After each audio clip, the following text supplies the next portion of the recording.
ಬೆಳಿಗ್ಗೆ ಅಷ್ಟೇ ಡಿಸಿಎಂ ಕೂಡ ಮಾತಾಡಿದ್ರು, ಒಳ್ಳೆ ಪ್ಲೇಸ್ ಅಲ್ಲಿ ಇದೆ ಇಂಡಸ್ಟ್ರಿ, ಅದನ್ನ ಬಳಸ್ಕೊಂಡೋಗಿ ಯಾರೋ ಸಿನಿಮಾ ಮಾಡಿದ್ರಲ್ಲ ಏನು ಮಾತಾಡಕ್ ಹೋಗ್ಬಿಡಿ, ಇಂಡಸ್ಟ್ರಿಗೆ ಕೆಟ್ಟ ಹೆಸರು ಬರುತ್ತೆ, ಸಿನಿಮಾ ಮಾಡ್ಕೊಂಡು ಹೋಗಿ ಅದರಿಂದನೇ ಬೆಳವಣಿಗೆ ಆಗುತ್ತೆ ಅಂತ ಒಂದು ಮಾತು ಹೇಳಿದೆ ಆಕ್ಚುಲಿ. ಮತ್ತೆ ಫಿಲ್ಮ್ ಸಿಟಿನೂ ಕೂಡ ಈ ವರ್ಷ ಮಾಡ್ತಾರೆ ಅಂತ. ಇಲ್ಲ ಖಂಡಿತಮ್ಮ, ಅದು ಅದು ಚಾಲನೆ ತರಬೇಕು ಅಷ್ಟೇ. ನೀನೇನು ಫಿಲ್ಮ್ ಸಿಟಿ ಮಾಡಬೇಕು ಅನ್ನೋದು ಇಂತ ಸರ್ಕಾರ ಹೇಳಿದೆ, ಅದನ್ನ ಸ್ವಲ್ಪ ಫಾರ್ವರ್ಡ್ ಬೇಗನೆ ಆಯ್ತು ಅಂದರೆ ಅವಾಗೇನೋ ಬೆಳವಣಿಗೆ ಚೆನ್ನಾಗಿರುತ್ತೆ. ಇಲ್ಲ ಹೇಳೋದು ಅದು ಅದು ಆದಷ್ಟು ಬೇಗ ಚಾಲನೆ ಆದರೆ ಏನಾಗುತ್ತೆ ಅಂದ್ರೆ ತುಂಬ ಫಾಸ್ಟ್ ನಡೆಯುತ್ತೆ. ಇವತ್ತಿನ ಸಂದರ್ಭಕ್ಕೆ ಈಗ ಇತ್ತೀಚೆಗೆ ನೀವು ಚರ್ಚೆ ಆಗೋದು ನೋಡಿದ್ರೆ ನೀವು ಅದಕ್ಕೆ ಪೂರಕವಾಗಿ ಉತ್ತರಗಳನ್ನು ಕೊಡ್ತಾ ಇದ್ದಾರೆ. ಅಂದ್ರೆ ಇಂಡಸ್ಟ್ರಿ ಲೀಡ್ ಮಾಡೋರು ಬೇಕು ಅನ್ನೋಂಥ ಪ್ರಶ್ನೆಗೆ ಚೇಂಬರ್ ಅಲ್ಲಿ ಹೆಂಗ ಅನಿಸ್ತಿದೆ ಅಂತ.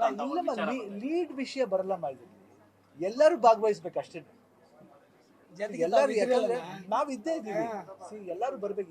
ಈಗ ಯಂಗ್ಸ್ಟರ್ಸ್ ಎಲ್ಲ ಮುಂದೆ ಬರಬೇಕು. We have to be very this ಎಲ್ಲ ಅಂದ್ರೆ ಇಟ್ಸ್ ನಾಟ್ ದಟ್ ನಾವು ಒಬ್ಬ ಹೋಗಿ ಬರ್ತೀನಿ ಹಿಂದೆ ಬರೋ ಕಾಲ ಹೊಂಟೋಯ್ತು. ಹಿಂದೆ ಬರೋದಲ್ಲ ಲೀಡರ್ ಅಂದ್ರೆ. ಏನಂದ್ರೆ ಒಬ್ಬ ಹೋಗಿ ಮುಂದೆ ನಿಂತ್ಕೊತಾನೆ, 1000 ಜನ ಹಿಂದೆ ಬರೋದಲ್ಲ. 1000 ಜನರ ಮಧ್ಯೆ ಇರೋಣ ಲೀಡ್ರು. ಅವಾಗ ಎಲ್ಲರೂ ಲೀಡ್ರ ಫೀಲ್ ಮಾಡ್ತಾರೆ. ಒಬ್ಬೊಬ್ಬರು ಲೀಡ್ರ ಫೀಲ್ ಮಾಡಿದಾಗ ಸಮಸ್ಯೆ ಬೇನ್ ಪರಿಹಾರ ಆಗುತ್ತೆ. ಅದೇ ಥಾಟ್, ಅದು ಯೋಚನೆ ಮಾಡಿಬಿಟ್ರೆ ಪ್ರತಿಯೊಬ್ಬರು 100%